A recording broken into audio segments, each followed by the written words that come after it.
Hi, it's Kenneth Donovan, licensed real estate agent with Miranda Real Estate Group in upstate New York. And today I'm walking you through the purchase agreement. We made it. So in the purchase agreement, you're going to sit down with your real estate agent and you're going to propose and get that purchase offer all nice and prepared for your seller's agent to give to the seller.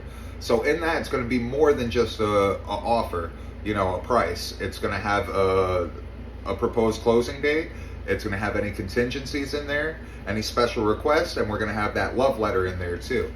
Love letter is just going to be you as the potential buyer writing why you love that house, and make sure you don't violate any Fair Housing Act violations, which you don't have to worry about. You just want to stay away from like race, religion, anything like that.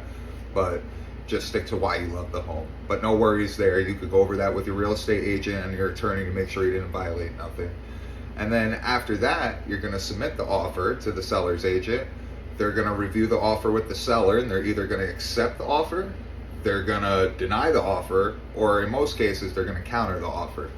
So you're going to go back and forth, with your real estate agent, your attorney, and the seller's real estate agent and attorney until you get that perfect sweet spot. And then after that, boom, sign the documents.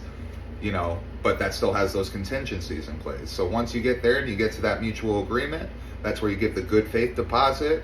That'll be held in escrow until the finalization and everything goes through with the contingencies and whatever special requests. So from there, that's where you'll have the due diligence period. 47 to 55 days usually. It could be more or less depending on those contingencies, but that's where you'll have those inspections. And with those inspections, if there's any defects or you find anything wrong, you'll negotiate with the seller to either fix it or give you seller concession, which is credits to fix it. You'll get money back on your purchase, but you have to use that to fix the problem. And there's also seller concessions too that could be put towards closing costs, and it could also be towards property tax. So that's pretty cool. That's something to discuss with your real estate agent. And then from there, once you get, you'll have the appraisal. So you want to make sure that, whatever the seller's offering, the bank will give that amount to you for that property. So you got that contingency. Then you'll also have the title contingency, making sure there's no defects on the title, so make sure there's no liens, judgments, anything, any unknown heirs the seller didn't know about that, causes discrepancy to who owns it. You want to make sure everything's clean, all the contingencies are met. And then after that, you'll be in your new dream home.